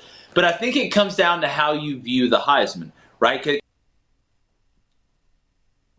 Heisman, the best player in the country, the most valuable player to his team in the country. I think Jayden Daniels is in that argument. If you believe that argument, I mean, you could have a 6-6 team have a guy win the Heisman. Or is the Heisman the most valuable player or the best player on one of the best teams that has the most clutch moments? I think those are the two kind of prisms to look at. In my opinion, I think we've seen guys win it with 3 losses before, whether it's RG3. I can go down the list of guys that have won. I think Jayden Daniels is the best player in college football. I think he should be the Heisman winner. But make no mistake, especially if Washington beats Oregon State this weekend, the Pac-12 championship game will be the de facto Heisman winner game. Jake, I'm trying to dodge a bunch of honeydews on Saturday because I told my lady that this weekend doesn't have any good games. Can I get out of this? Are there any good games on Saturday?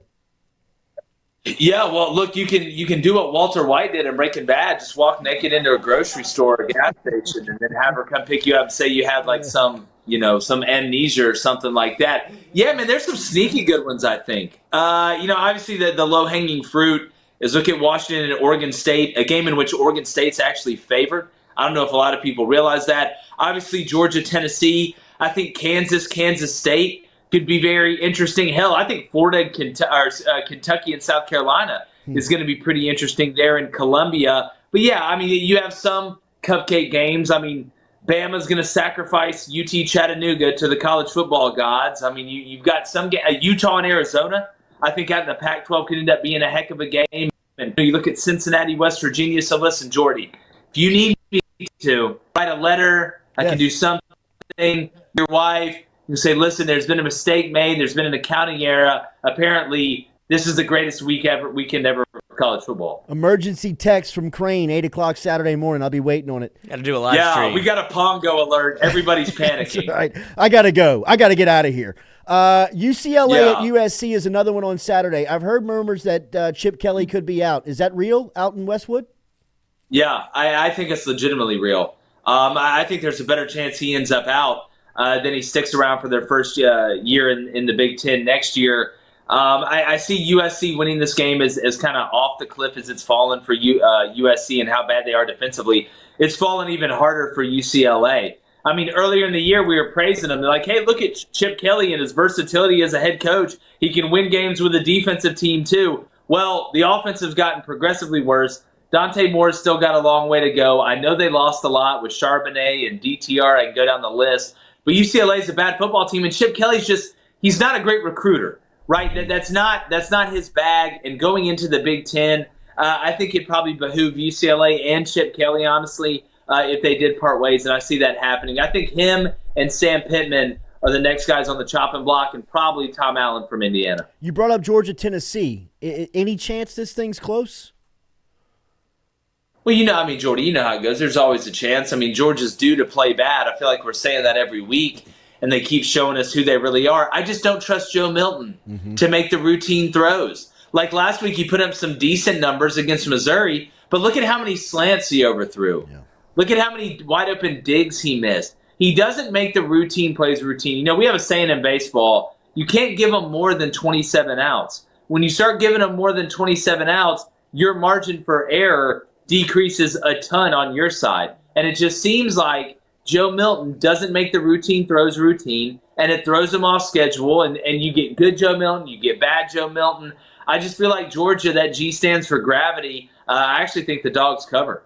I think that the best one on paper this week is Washington and Oregon State. Oregon State. That matchup, as far as that one goes, how do you like it? Man, I mean, you talk about value. Washington's an underdog. Oregon State, last time I checked, I think they were a 1.5-point favorite, 2.5, somewhere around there. I think you can get Washington like plus 124. I think Oregon State's defense overrated. I think they've given up a bunch of points in games where offenses had a pulse. And Washington knows that they're the underdog going into this game. I think you may get a Heisman-worthy performance from Michael Penix, from Polk, McMillan, Udunze. The offensive line's punched above their weight. I do, however, think Washington's defense is a little bit suspect. I don't think they're USC bad, right? I don't think they're, sorry guys, LSU bad. But I don't think they're an above-average defense. I think Oregon State will find a way to run the ball. I think it's going to be high scoring. But give me Washington on a Michael Penix drive late to seal the game. That would be clutch. Do you think Penix is he there with Daniels as the best quarterback in college football? Who's the competition up there? It's been a great year. They're right at the top. Yeah. The reason Jayden Daniels is the best is because he's the best dual threat. He's the best combination, right? He's an elite thrower of the ball, and he's an elite runner of the ball.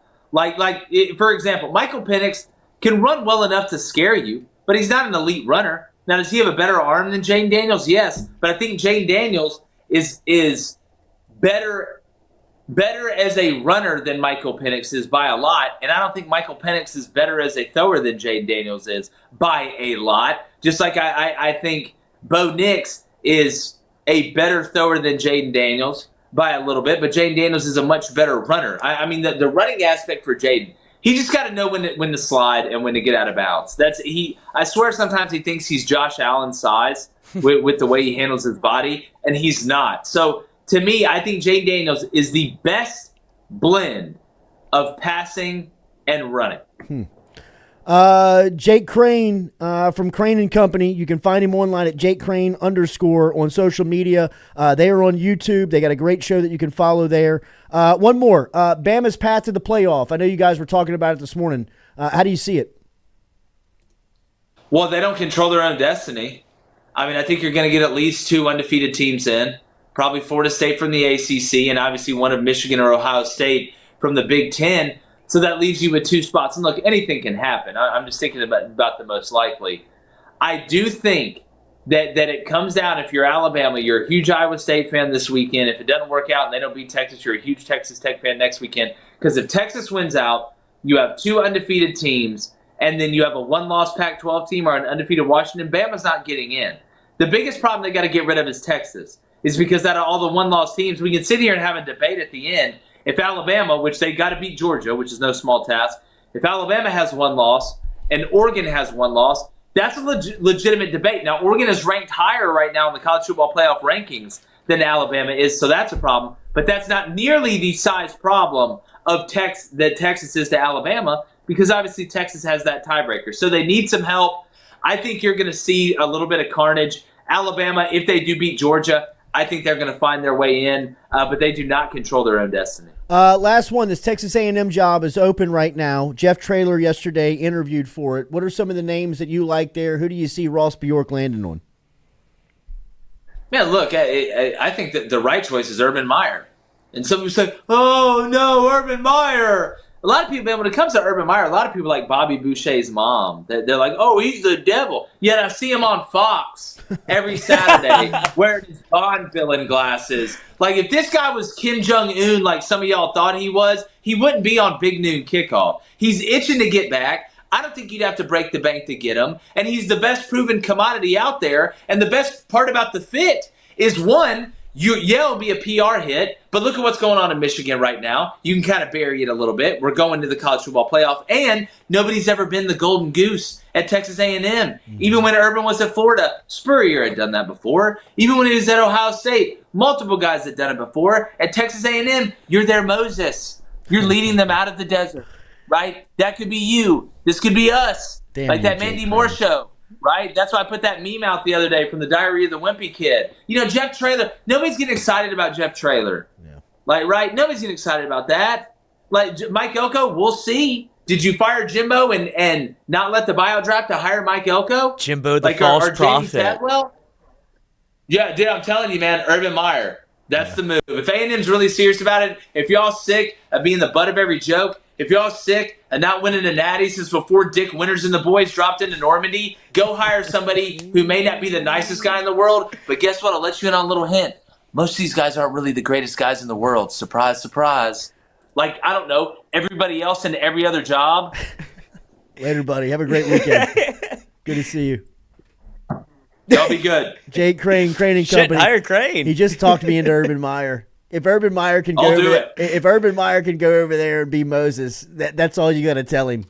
This has never been done before. That's a great. I didn't think of it that way, because that was supposed to be Jimbo, and you sold Jimbo the vision. Did you see the schmear job they're doing on Jimbo now from A&M Media? No. Where they compared his halftime speech at Florida State versus the post-game speech he gave after winning 51-10 and smearing Arkansas. And he's looking at people in the eye at Florida State. It's halftime of the national championship. He's like, are you a man? Are you a man? Like, get in their face.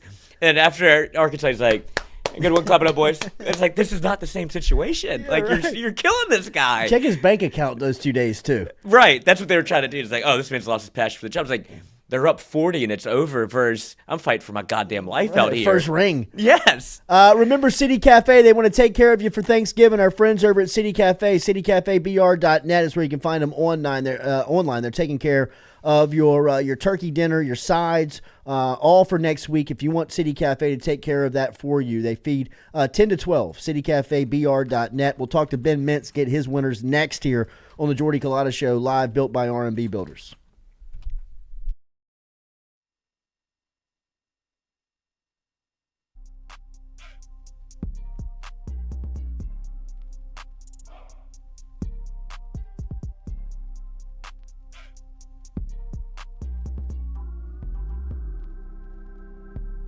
Red Stick Sports, a local staple in Baton Rouge to all sports fans, was founded back in 1981 and has remained a family business for over 40 years. Today, they still have the great selection on the floor, but they're also a leader in custom apparel for businesses, sports teams, and other groups. Take it from us, everybody over here at FM Digital Media. They help us out with all of our apparel. Let them help you out today. Go ask for Cody over at Red Stick Sports. Check him out online at redsticksports.biz.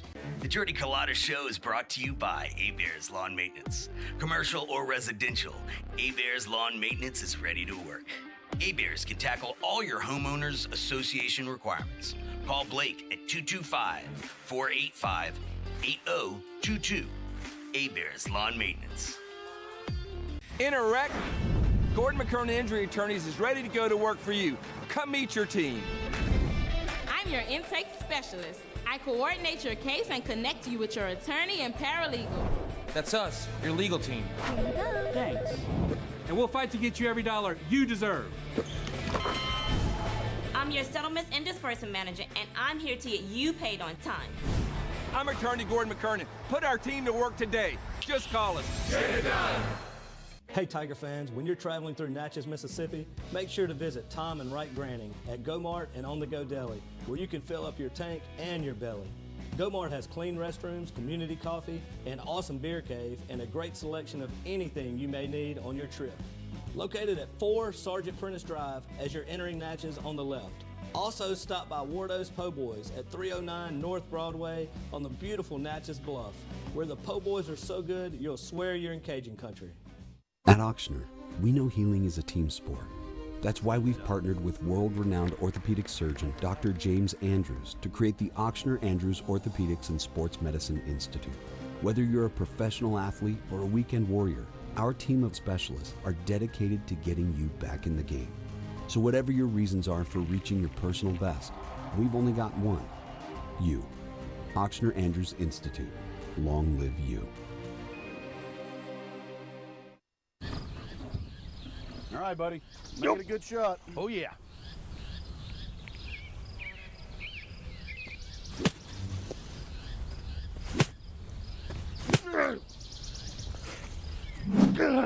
Sticking the roof in. For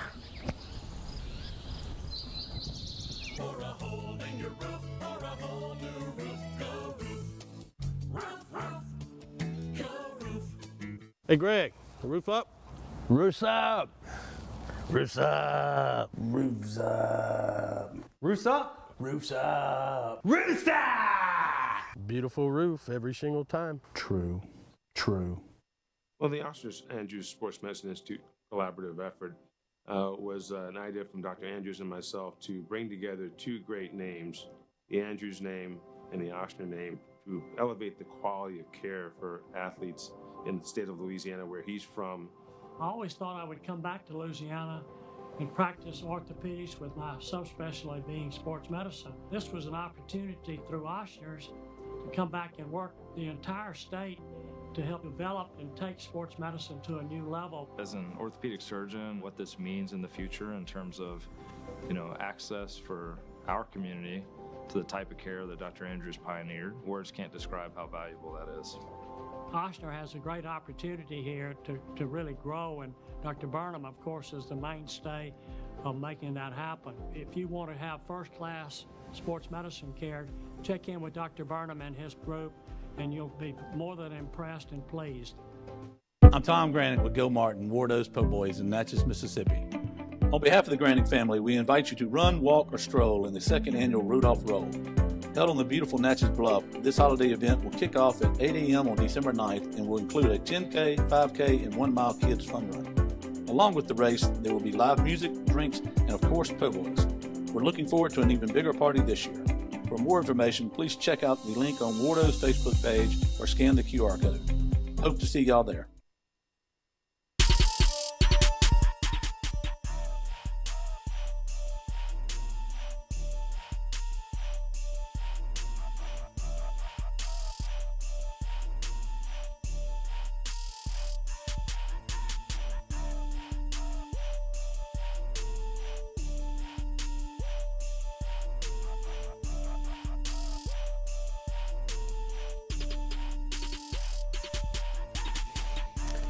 Back here to a Friday edition of the Jordy Culotta Show, as we are always built by RMB Builders and brought to you by Barker Brothers Plumbing and Works. Our friend Barker Brothers Plumbing and Works. Check out Jude Barker and the crew. They got a couple of trucks working West Baton Rouge Parish and East Baton Rouge Parish every day. So if you need any plumbing needs, get in touch with Barker Brothers Plumbing and Works. All right, LSU basketball 10:30 this morning, as they'll be tipping off from Charleston, as they will be taking on North Texas today after a tough loss yesterday for the Tigers, as they lost at the buzzer 70-67 on a three-pointer that went in for the Dayton Flyers. Coach Anthony Grant, former Alabama head basketball coach, on the sidelines for the Flyers. Anthony Grant, them boys. Took down LSU. LSU up 15 with more than 10 minutes left in the game. And just couldn't consistently get it going, man. And that is, like we said at the beginning of the game, it really is kind of the downs of not having a point guard. You know what I mean? For as much as we've been talking about football and during this season, I mean, it would be relatable to, not having a quarterback. You know what I mean? You just don't have that signal caller. You don't have that guy that you can count on to get you out of a mess. And yesterday, LSU in the last 7 minutes was in a mess, and they couldn't get out of it because they just didn't have anybody they could trust to handle the ball. So, tough one for LSU as they fall yesterday. 1-2 now on the season. Is that right? 1-2. That sounds right. Yeah. 1-2. Speaking of, Ben's ready, and he's got some picking to do because not a great week last week. Well, he was due.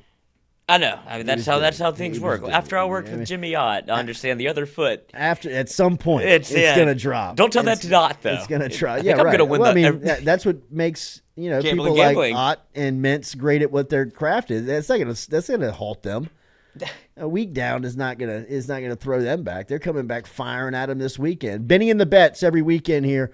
On the Jordy Culotta Show. Benny, you said it a couple of weeks back. Called him now. Okay, I want to talk to Benny about what's going on at Barstool. I think that this is kind of like a golden age of Barstool. Benny said it a couple of weeks ago when he was here, talking about kind of what's going on at Barstool, and he kind of he related it to a golden age that was happening really with Barstool Sports, and it feels like it. The content that has been coming out of Barstool feels very retro.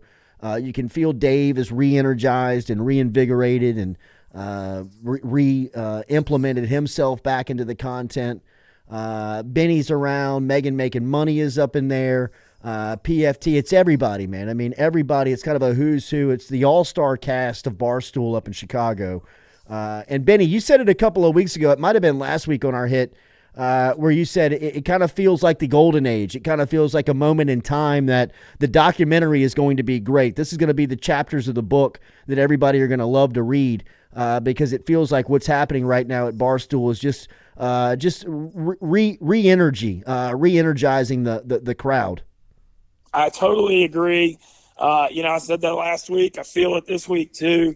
The vibe in that new office is just so positive. It's just all upbeat, good people, and Chicago is just a less toxic place than New York in general, I would say.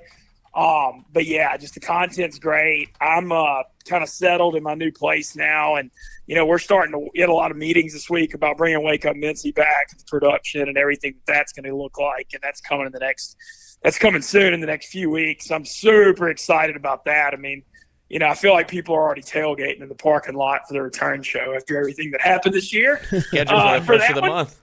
Yeah. There was a joke. Pete, All Business Pete joked, you got to wait till December 1st to bring it back in a meeting, which I thought was pretty funny. But yeah, stoked about that. The energy's great. The vibe's great in Chicago. I mean, everything's great. Like, I was thinking last night, I'm actually in San Antonio, Texas for a poker tournament this weekend. I'm going to the Alamo today. That'll be interesting. Protect it. See some history. Remember. But yeah, just it's all just so positive. And on the Barstool note, how about PFT is the guest picker on game day tomorrow? James Madison. I saw that. That's what I'm saying. It's just it's the golden age right now. I mean, it feels like everything that's happening right now is a lottery ticket. All right, Benny, let's get into it. As Lloyd was prefacing coming in, not the weekend that we were used to, but in a gambler's world, look, we were due. I mean, at some point it was going to drop. No doubt. And there's always, what's funny is I've been doing this so long now. Usually it's like a weekend in early to mid-October where I just get completely obliterated, and I dodged that this year. And then it came last weekend in college football. I got smoked. NFL, I slightly won, but not near enough to damage control. It was not a great Saturday last Saturday. I got crushed at college football, and I feel like Ole Miss carcasses are still lying on the field in Sanford Stadium. Beaches of Normandy. Yeah, it was bad. On that Ole Miss front, though, all that really told me, being a fan, Lane Kiffin did everything he could to squeeze 10 wins out of this team is unreal. That's what you really saw last week in Georgia and Ole Miss went to Bama. They're obviously still so far away from that elite. And to still win 10 games, I mean, that's just crazy good coaching. But yeah, so this week, I'll be honest, the board sucks. And that's what it's this time of year. There's so many, LSU's playing, Georgia State, and Ole Miss is playing ULM. There's a lot of bad games before the rivalry week next week. And then NFL has a lot of people off. But I mean, I had to do, usually I have to trim it from 9 or 10 to 6 to get to 6. I had to get creative to get to 6 in this thing. That's how bad I didn't like the board. But we'll hit it as always. First game, they're just fired up at Oxford for this UL Monroe, my hometown Warhawks heading to Ole Miss. Ole Miss is 37.5. It's an 11 o'clock game. The thing I actually like on this game is I've seen the first half line at Ole Miss minus 20.5. You can get that, slam that. ULM's lost 8 in a row. Terry Bowden's on the way out. Ole Miss, in the second half, they're not going to really care and play backups. But Ole Miss has a thing under Lane where when they play bad teams, they just crush them. I mean, I think this could be 28-0 with a minute to go in the first quarter kind of thing. Yeah. So I like Ole Miss minus 20.5 first halves. The first pick. Second pick, man, it's just it's sticking to North Louisiana. Things are just awful in Ruston right now. I mean, this Tech year, you got Sonny Cumbie calling out media and yanking their credentials in the middle of practice and stuff. I don't know if you saw that story. That was a wild story. But when you see stuff like that, things aren't going well. They're going to Jacksonville State, who Rich Rod's got them playing for a bowl bid, and they're actually pretty good this year. They fought South Carolina late in the fourth. They will not have any problem with a Louisiana Tech team that got blown out at home by 1-8 Sam Houston last week. It's Jacksonville State by 8. I'm on that. So that's my second one, Jacksonville State minus 8. And my third pick, like I said, I did some digging on it. I think one thing I've noticed this year, it's a trend I've started to really follow. It's that second straight tough road game. You see a lot of rough efforts by teams. And that's targeting the Florida Gators here. After last week, where they were really up for that game in Baton Rouge, it was a game all the way into the fourth quarter. But Jayden Daniels was just they weren't winning that football game. All literally greatest quarterback performance maybe I've ever seen, with first ever to have 350 passing and 200 rushing in the same game. I mean, that's just insane.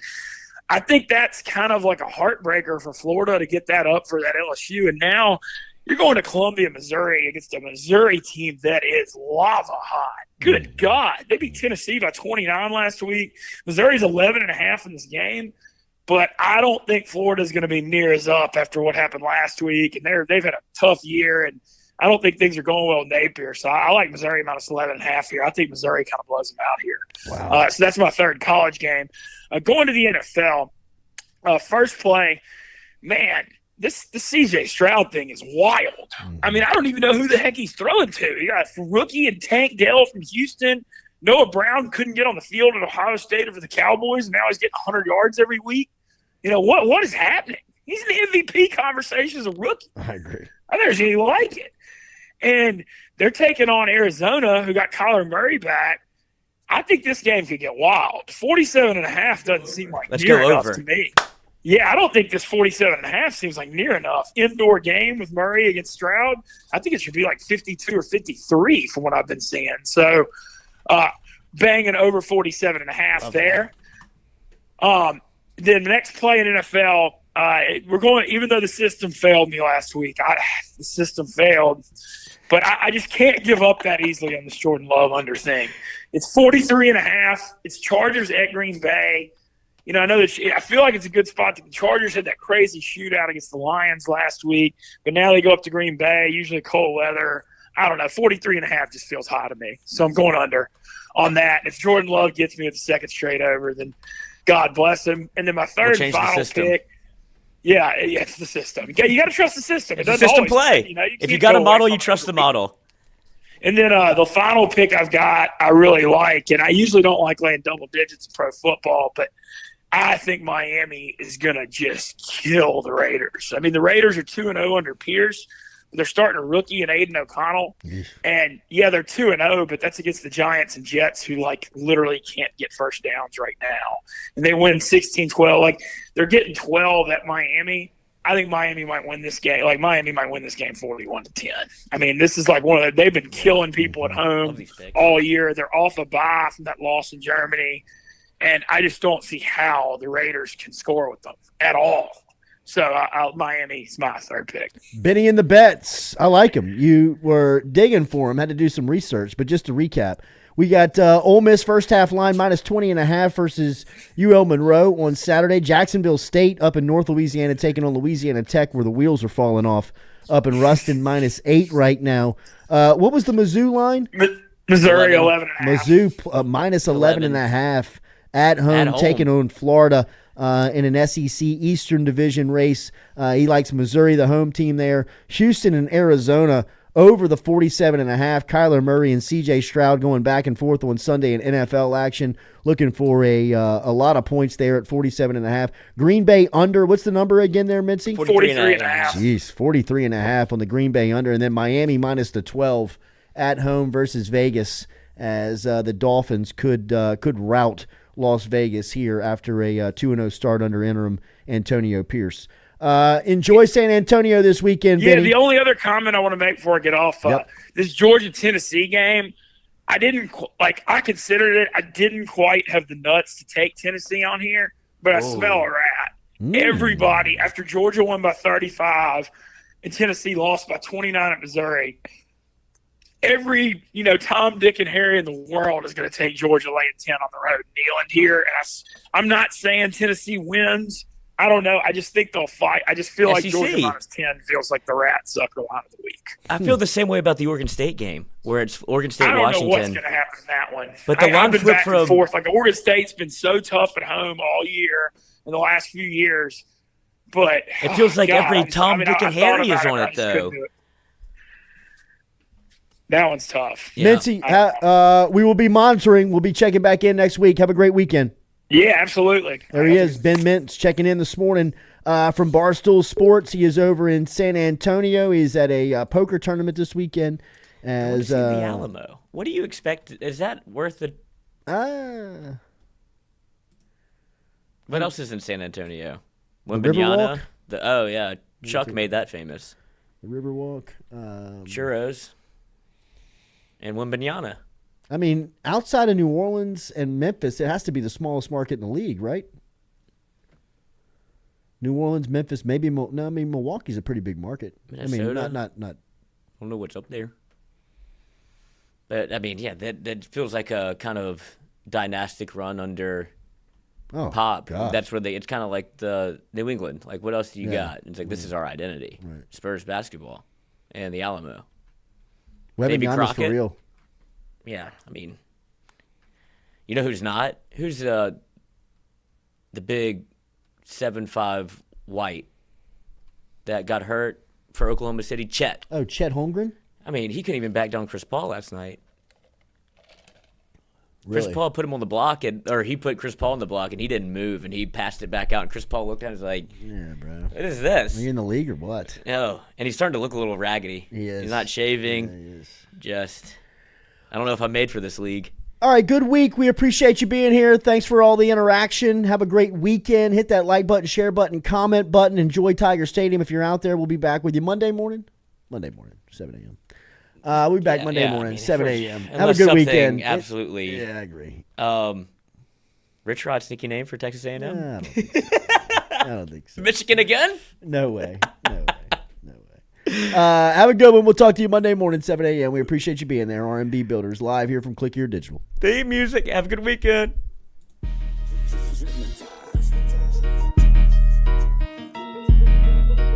Hey, Chino. Put my headphones up, bro. Monday through Friday from 7 to 9. Yeah, you see the notification. We about to go live. We got all your favorite guests. We got them in line. It's the Jordy Culotta Show. Come have a good time. It's the hottest show around. We ain't got to flex. Call up G, we get it done. We earning our respect. Tell recruits to let us in. Where they going next? Throw up the L's. Now we lit. Band playing neck. From the boot to the east to the west coast. No matter where we at, we live. Mic'd up for show. Open up the